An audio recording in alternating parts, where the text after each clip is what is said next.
Right, so hello everyone. As you have already heard, I'm Kaylee from Kakadu Creative, and today I'm here to talk to you about email marketing and how to create engaging campaigns. So let's dive in. So number one, or let's start with the statistics. So 3.9 billion emails, 3.9 billion email users globally in 2019. 3.9 billion people are using email every day in 2019. That figure is set to increase to 4.3 billion in 2023. That's a lot of people using email. The return on investment for email marketing, on average, you'll get £48 return for every pound you spend on business to consumer email marketing. For business to business email marketing, you'll on average get a return of £36 for every pound you spend on your email marketing.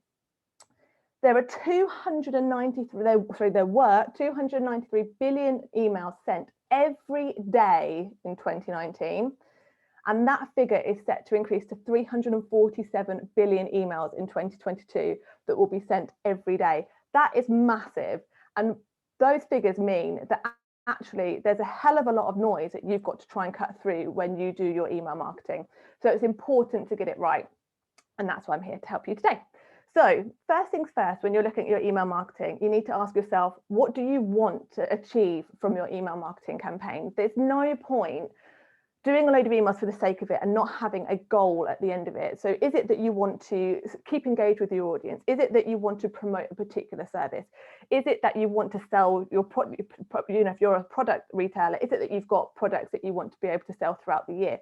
What is the goal of your email marketing? If you make sure that you work out what the goal is, it then means that you can really stay focused on the end result, and you'll create content that will help you to reach that end goal. So make sure that you understand why you're doing an email marketing campaign.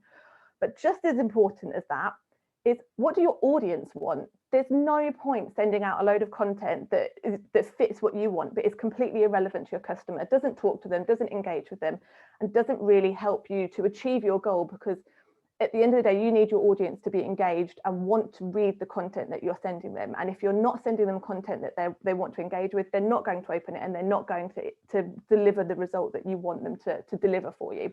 So you need to understand why you're doing your email marketing, and you need to understand what your audience want from you. Once you've got that, you can then start creating your email campaigns. So first thing is I thought I'd double click then. First thing you need to think about is your subject line. Now, this is the very, very, very first thing your audience is going to see when they receive an email from you. It needs to grab their attention. It needs to be interesting to them. It doesn't need to give the whole game away, but it needs to make them think, oh, what's this? I want to know a bit more. Keep it short and sweet. So you'll see on your email clients that if you open and close the preview pane, you'll start to see more and less of your subject line.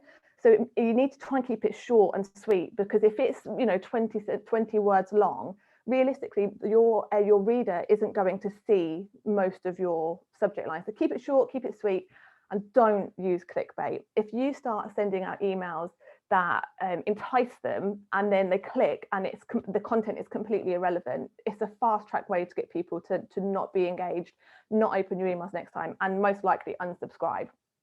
So there are some examples at the bottom of this, some good subject lines from other companies, and actually one from us as well. This one at the bottom, the pro tip, nobody cares what your favorite color is, that saw twice as much engagement as any of our other campaigns.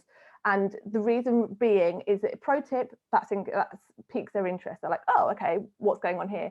And most of the time, when this was appearing in people's inboxes, they were mainly saying, nobody cares what you're, and then the end of it, they weren't necessarily seeing. So it was engaging, it was piquing their interest. And even if they did see all of it, they wanted to understand, why are you telling me this? And it was all about color and design, and how most people's favorite color is blue, but in reality, blue has certain attributes to it that might not be relevant to your business or your message. So the way you use color in design is really important. So your subject line is really important to think about. That's, like I said, that's the first thing that people will see. After that, the next thing they will see is your preview text. So again, you want to keep it short, keep it engaging, keep the important bits first, because as I was saying before, as people view their email inbox on different devices and also in different pane sizes, some of your content will get dropped off. So you want to keep the important bits first. So no matter where your customer sees that email, they're always going to see the important bits of your preview text. So again, aim to stay under 50 characters. So that's the bit you need to do to engage the audience when it's in the inbox. This is before they've even clicked on your email, before they've even read it. This is what you need to get right first to make sure that you're maximizing the chances of people even clicking on your email to open it. Then once they've done that, once you've done that part of the hard work, you then need to get into email content. So content, stay on brand. If you've got colors, use your colors. If you've got fonts, use your fonts. The only time that the font will be an issue is that when you're getting into the body copy, you're limited to the types of fonts that you can use. It's about 5 or 6 fonts you can use. They're called web fonts. And the reason you're limited to those is because if you have a custom font, it's very unlikely that your end user is going to have the same font that you use saved onto their computer. So they're not going to see it in the way you want them to see it. So we, as a design agency, we've got quite bold, strong custom fonts. So for example, you'll see here on this screen, the internet can be a very dirty place. Now, the likelihood of the end user having this font in their font book on their computer is incredibly small. So this font is embedded into that image. This font down here, the bit we're saying we're not talking about those sites, we're talking about the energy that's needed to power it. That is a web font, and that font is set so that no matter where it appears, that end user will be able to see that font as we've designed it. And the thing to note about embedding text into an image is that not everyone can obviously see. So you need to make sure that your emails are accessible. And that's what this line down here, the set alt text for your images, is about. So it might be that people can't see. It might be that people don't download all of the images that you embed into your email. So what you do is you set alt text, and that's basically saying to a screen reader, this is what this image is. So for example, in this image, our alt text is the internet can be a very dirty place. So whether they download this image or not, they will still see that text and they will still see that headline. Use a clear content hierarchy. So I'm jumping straight back up to the top again. So use a clear content hierarchy. Very often we see emails where it's just a big block of text that's all the same size. It's like 4 or 5 paragraphs long. And to an end user, the likelihood of them wanting to sit and read through that content is very, very small. They don't want to sit and read an essay in their inbox. So make sure you break it up. Make sure you have a really clear headline, a really clear subheading, and keep your content short and sweet. Include strong visuals, so for people that have downloaded the images and who aren't visually impaired.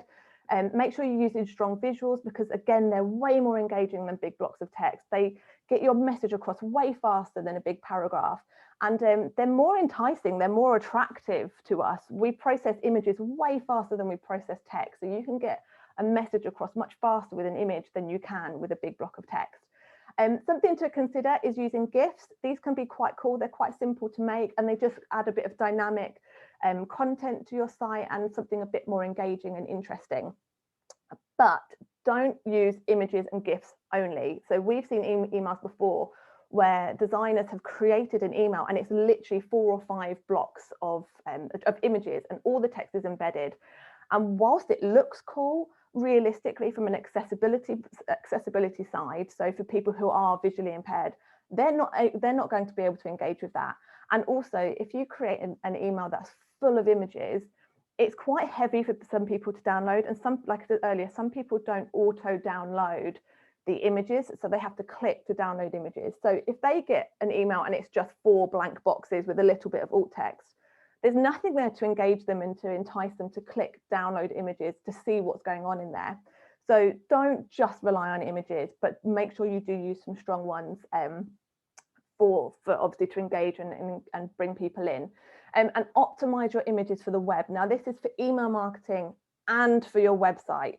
Do not use images that are 1, 2, 3, 4 megabytes large, because that is a lot for someone to download. You need to make sure that your images are small file sizes, so around 100, 200 kilobytes. And the reason for this is they download much faster. And if people are downloading your emails on their phone, you're not going to suck all their data. by them trying to download huge emails from you because you've used 4, 5, 6 gigabyte images. Same with your website, it slows your website down massively. Make sure you're optimizing your images for web.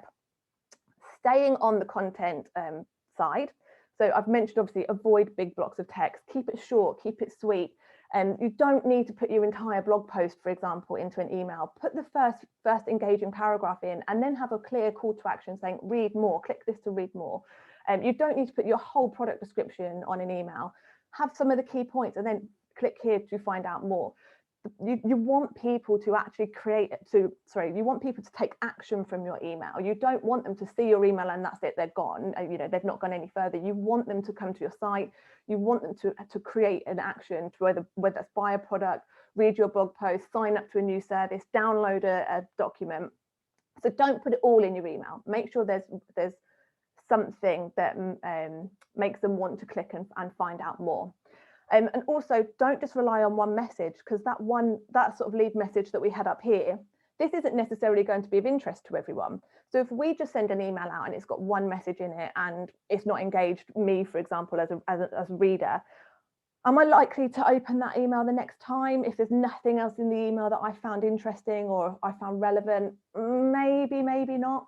So include some sub messages, include something that might talk to a different portion of your audience than the lead message has, for example. And so include some sub messages.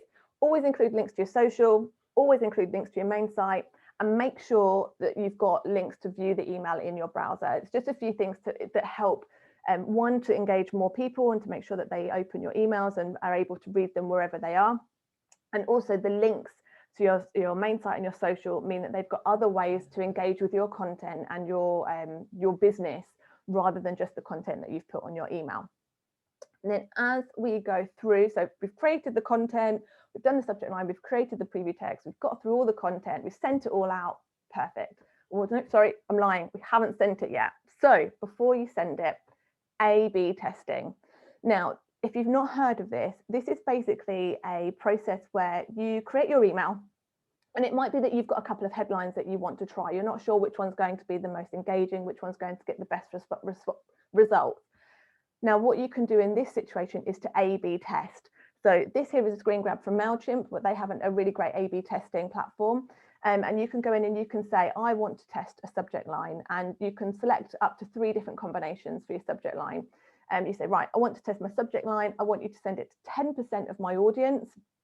And I want you to, after you've sent that to that 10% of audience, here we've got it set to 4 hours. After 4 hours, whichever subject line has delivered the best open rate, the best click rate, I want you to then send that version of my email to the remaining 90% of my audience. You can do that with your content, with the time you send the email, even with the, who the email's been sent from. You can test it before you send it to your whole audience. And the benefit of doing A/B testing is that you can massively uptick your open rate, your click rate, just by tweaking a couple of bits and just sending it to a small portion of your audience and just seeing which one engages best and then sending it to the bulk. So do some A/B testing. Once you've worked out what content has delivered the best response, or what subject line, for example, has delivered the best response, then send it out to the remainder of your audience to maximize your results from your email marketing. Once you've done your email marketing, it's really, really important to make sure that you analyze your results. So you want to analyze your open rate. You want to analyze your open rate. If you don't know what that is, I should probably explain. So your open rate is, say you've sent your email to 100 people and 20 people have opened it. That means you've got an open rate of 20%. Your click rate is then how many people from your open rate have then clicked through from your email and then clicked on your links to go wherever you've asked them to go to. You want to keep an eye on your unsubscribes. So if you're getting really high unsubscribes, you need to have a look at, okay, am I sending out content that's really not relevant? Or is it that we've built our mailing list from sources that, do you know what, aren't really our target audience? So you want to keep an eye on what's going on with your unsubscribes.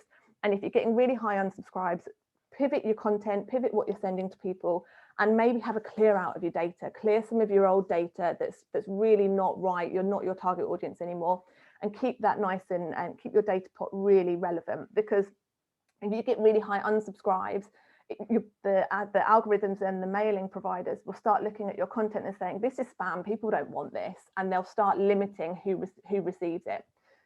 Links clicked. So again, this helps you to understand what content is most relevant and most engaging to your audience. So keep an eye on what content people are clicking on and what they're engaging with, because then that will help to guide you on what you put into your future emails to again maximize your response. Abuse reports. Now, this one is one you really, really need to keep an eye on. If you start getting lots of abuse reports, that's basically people saying, I've never signed up to this, I never asked for this, or this is completely offensive content, I don't want this. And if you start getting really high abuse reports, again, mailing providers will start massively limiting who can receive your email and whether your email even gets into people's inboxes. You'll quite often see abuse reports if you're sending to data that you maybe haven't engaged with for several years and they've kind of forgotten that you've even existed, and all of a sudden you start using a data pot that you've built from 3-4 years ago and start emailing them. If you've not done an email campaign initially to say, hi, we've not been in touch for a while, do you want us to keep sending you emails? If you suddenly start sending them email marketing, you'll get abuse reports. And don't buy marketing lists, because if you buy marketing lists, again, they've not engaged with you, they don't know who you are. So you start sending emails out, again, you're most likely going to get abuse reports. So just make sure you're sending content to people that actually want to receive your content. And lastly, down here is bounced emails. So there's two types of bounces that you'll get. There's a soft bounce and there's a hard bounce. A soft bounce could be that the recipient's email inbox is full and they can't receive your email anymore. It could be that there's a server issue at their end. There could be a few reasons that your email has bounced out, that bounce is basically not received by them. But it's not a forever problem. It's not something that next time you send to the excuse me, it's not something that when you send to them next time, you'll have the same issue. It's most likely that when you send an email to them again, that problem will be resolved and you'll be able to reach them. A hard bounce, for example, a hard bounce on the other hand is, that's it, you're never going to be able to get to these people. So it could be that the email address has been deleted, the domain's been deleted, the account's been deleted. These people, they're gone, that email address is gone. So keep an eye on your bounced emails and clear out any that are hard bounce, because you're just not going to be able to reach them again, and it just helps to keep your database clean. And then, we're on to bonus tips. So send your emails from a company email address. How professional do you really think it looks if you get an email? If I was to send you an email from Kaylee@yahoo.com, you're not going to take me seriously. And it's the same for your email marketing. Make sure you send your emails from a professional domain-specific email address. Use an email marketing provider, not your inbox or outbox. So an email marketing provider are things like Mailchimp, Sendinblue, HubSpot. And the reason for this is they give you so many tools to help you maximize your marketing and to analyze and run reports. But not only that, they also massively keep you GDPR compliant. So they keep a record of how people have signed up to your mailing list. So if you were to ever get an abuse report and you got investigated, for example, by the ICO, you've got a record of how those people signed up to your mailing list. If you've just got it on an Excel spreadsheet on your computer, or you've got it written down on a piece of paper, you've got no proof that you got authorization to send these people emails. And it means that you could be open to a fine. So if you use email marketing providers, it keeps you legally compliant and keeps you secure. Plan your email marketing. So like I said at the beginning, understand why you're doing your email marketing and make a plan of the kind of content that you're going to create to help you achieve that end goal that you've got for your email marketing. And on the back of that, stay consistent. So staying consistent with your email marketing is good for two reasons. It's one, it keeps it really easy for you to make a plan. So for example, we're going to send our email out at the beginning of every month. If you know that, you can make sure that you've got the time in your diary to write the content, create the email, test it and get it sent. But if you don't stay consistent and you don't put that time in your diary, you'll start just throwing out emails for the sake of throwing out emails. You'll start rushing stuff and you won't be delivering the best content for your end user. So take your time with this and make sure you stay consistent and give yourself time to really create good content. And the other reason you want to stay consistent as well is because it starts to make you build you up as a reliable business to your audience. They start becoming to rely on the fact that they're going to get your email every month, they're going to get that check-in. And if you suddenly send them an email after 6 months and they've kind of forgotten about you, you're again more likely to have people unsubscribe. So stay consistent and use a schedule that works for you and your audience. So if you'd love to send an email every week, but realistically it's just too much, don't set yourself a task of sending an email out every week. Do it once a month.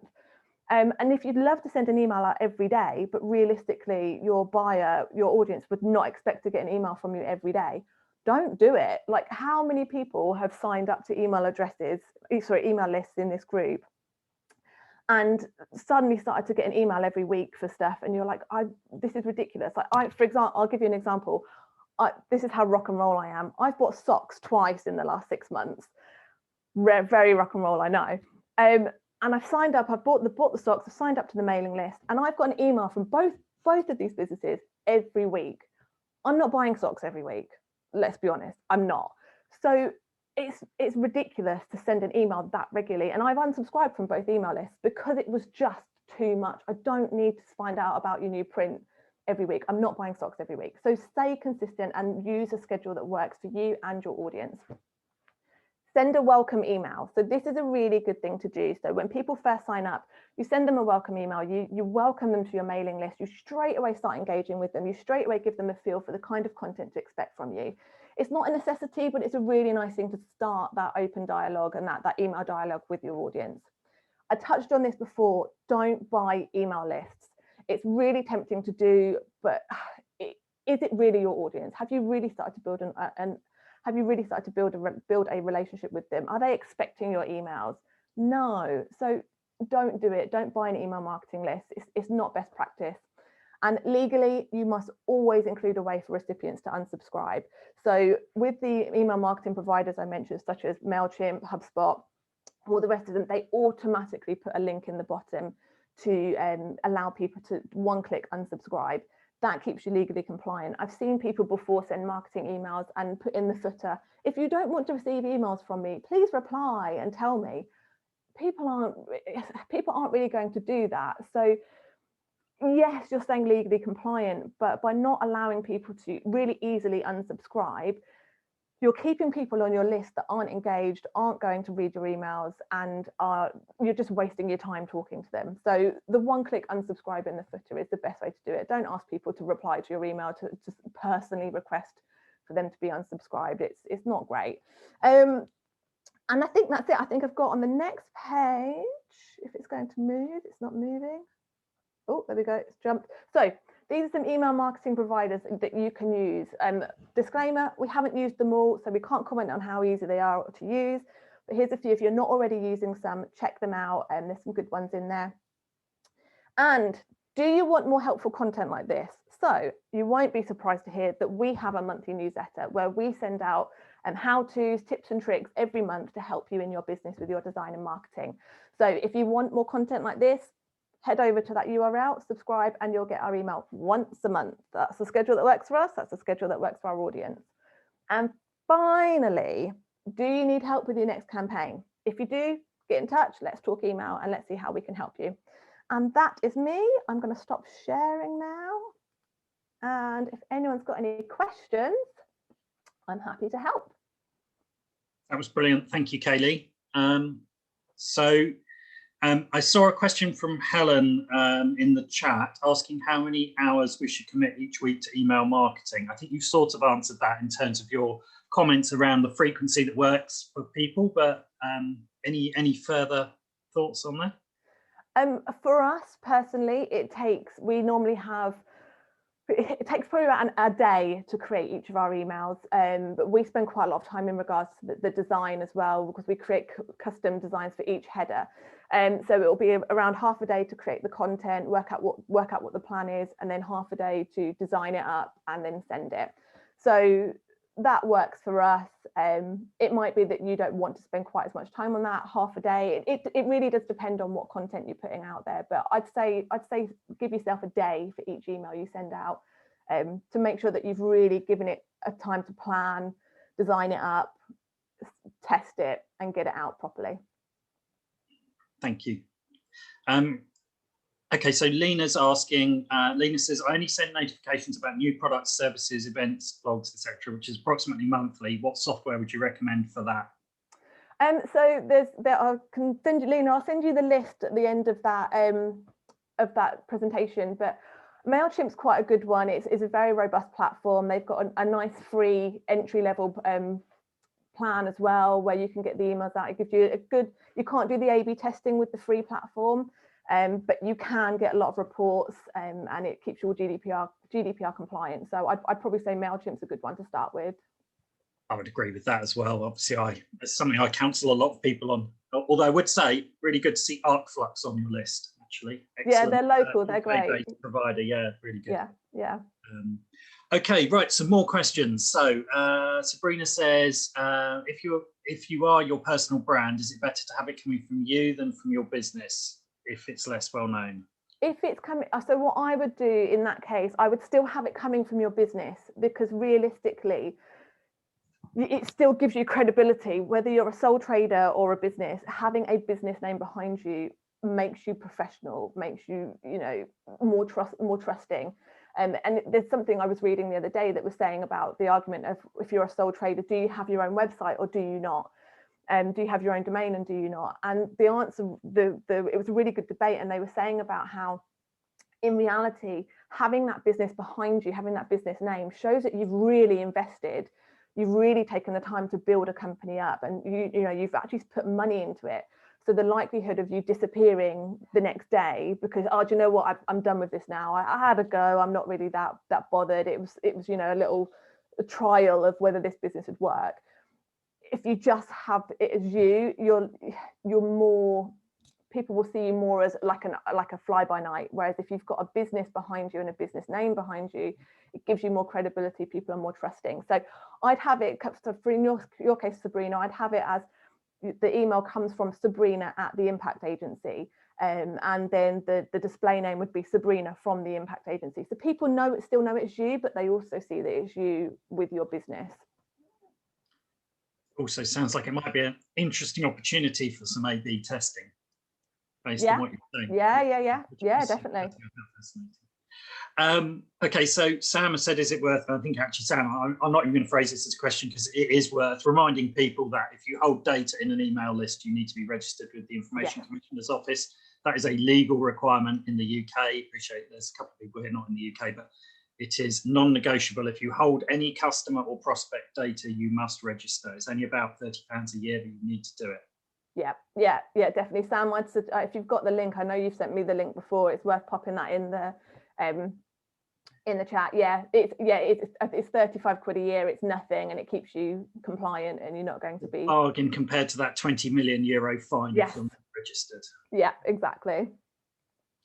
Okay, Shabari says, if you have an Excel spreadsheet of contacts, can you import the names and email addresses to any of the platforms such as Mailchimp? You can, yes, you can. So you'd have to import it as a CSV file. But what I would say is, if you've got this Excel spreadsheet and you're importing it into Mailchimp, before you send them any marketing email communications, send them an initial email and say, hi, blah, blah, blah, this is us. We haven't spoken to you in a while. We're going to be starting to do email marketing. Please confirm if you would like us to keep you on our list. And then give them the option to say yes or no, and to essentially it's like a double opt-in. You're confirming that they're happy to keep you on the list. If they confirm that they're happy to keep you on, that they're happy for you to keep them on the list, keep them. If they say they want to be unsubscribed, unsubscribe them. And if they don't reply, we've done it before for customers where you send them a second and then a third email saying, like, sort of just checking, we're about to clear you off. Do you want to stay on or do you not? And once you've done once you've done 2 or 3 of these emails, just asking if you're okay to keep their data. Anyone who's not specifically said yes, delete them. Because if you've not got their permission at that point, after you've sent them 2 or 3, delete them. You've got no legal grounds necessary to keep them unless you've got, I don't know how you've built this Excel spreadsheet, but personally I would be doing it that way to make sure I'm compliant and not going to get a fine from the ICO. Yeah, I would agree with that. Having got a copy of the Data Protection Act on my desk here, it's definitely the way to do it. And bear in mind that anyone that you put on your list before the 25th of May 2018, when the Data Protection Act came into force, you will need to have reacquired consent from those people anyway, because all consent that existed prior to that date was effectively rendered null and void. So, okay, question from Sabrina saying, do you have any ideas how to get people onto the list? Does anything work especially well? So there's no one trick pony, unfortunately, Sabrina. So the thing you really are asking about is lead magnets. They are one of your main forms of getting people to sign up. So that's essentially where you give someone something in return for their email address, whether that's you do a free course, you maybe do a taster course and you get people to sign up, or you create a downloadable document that people can download, and in order to download it, they have to give you their email address. There's an article on the Kakadu page all about lead magnets and some ideas on there. So I'll send you a link to that, Sabrina, so you can have a look through. But yeah, you need to create some lead magnets and create some funnels.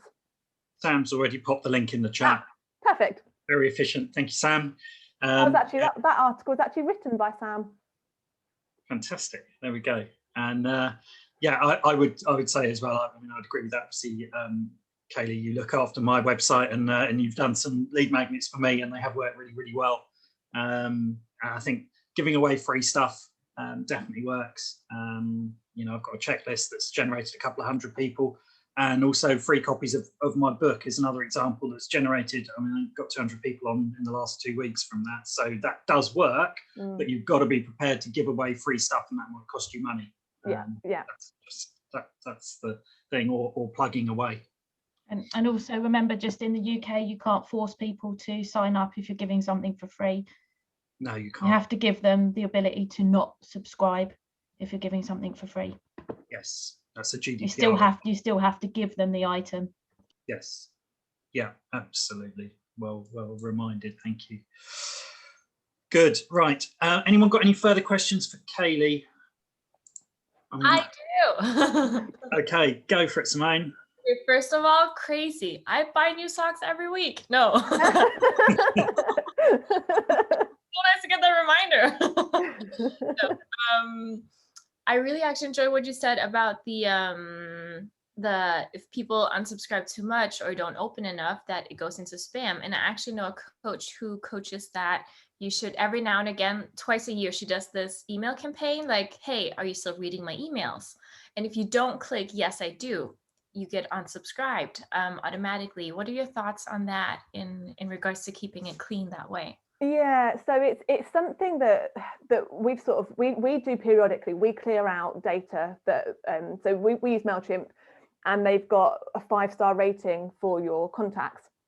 If a contact's got 5 stars, they're really engaged. They open every email. They'll probably open every email 3 or 4 times. And on the other end of the scale, they're a 1-star contact, which means realistically they are very, very unlikely to open your emails or engage. And sometimes we will clear those people out, and sometimes we won't. The reason that we are sometimes a bit slow on clearing those contacts out is because for us, our type of business is quite a long sales journey. You're not buying a new website every 3 months. You know, realistically, you're going to be looking at a new website maybe every 3 years, maybe every 5 years. So it's a much longer sales journey for us. And I was talking to someone before, and they were saying that they worked for a company and they signed up to a mailing list for an events company, and they basically were put onto its mailing list, but it wasn't relevant for them at that particular time. And then 18 months down the line, it was David from Vegan Business Tribe. It was something he was talking about. So he was on a mailing list and for this events company, but they were a really expensive events company, and the company he worked for at the time just didn't have the budget for them. So he was on their mailing list, he got their email every month, he didn't open it, it wasn't relevant. 18 months later, he was working at a company that had a massive budget for an event stand, got this email from this event company that he'd been on the mailing list for 18 months. Lo and behold, he contacted them and bought a stand from them for like tens of thousands of pounds. So it's kind of, you've got to think about your audience. How fast are they likely to want your product? How likely are they to, after a year, still be interested, still be in your like in the sales frame of mind? And if they're not within a year, then take them out. But if you've got a long sales channel or sales time, then leave them on until you sort of think, do you know what, if they've not bought from us in the last 3 years or 2 years, they need to go, clear them off. It's a bit of a, it depends on your business. Oh, I'm your 5-star subscriber, Mark. Yeah, I've got one 5-star, one easy for me to say 5-star subscriber on my list. I just thought I'd have a little look, and it turns out you're the only one I've got, Kaylee. I've got lots of 4s, but I've only got 1 5, and it's you. Possibly because you work on my email, so you open it. There we go. Good. Any further questions for Kaylee before I end the recording? Wave or something, and I'll grab you. No. Okay. Right. Thank you very much for that, Kaylee. Super informative, really useful. I'm glad I delayed my monthly email that I was going to put together last week until I've seen what you said today, because there's a few tips in there I should definitely be picking up on. So thank you very much. You're welcome. And if anyone obviously has any questions, I'll drop my details in the chat as always. But if anyone's got any questions after this that you just want to run by us, then please do feel free to give me a shout. And like I said, we send out, this isn't a plug to get you onto the newsletter, but we do send out content like this every month. So if you do find this stuff useful, then yeah, I'll pop the sign up. Your newsletter is actually very informative. It's not about socks, although you should. This sort of going back to my initial point. So I mean, I'll sort of give you an idea of what happened with when we first started back nearly 3 years ago. Our first few emails we sent out were, here's our latest project that we've completed, and this is a service that we do. And after sort of 3, 4, 5 months, we looked at it and we sort of sat back and said, if we were our customer and we got an email every month just saying, look what we've just designed for another company, would we care? Probably not. So actually, what can we do for our audience that helps them and that sort of still showcases what we can do, but does it in a way that's about the customer first and not about us first? And that's why we massively pivoted our content creation strategy and our email marketing strategy to make sure that every email we send out is actually customer first and content and helpful, rather than saying, look, we just designed a great website, or look at this brochure we just did, because you wouldn't care if we sent you that. So that's something to think about. Yeah, I agree with that. Brilliant. Thank you. Right, I shall finish the recording. Good.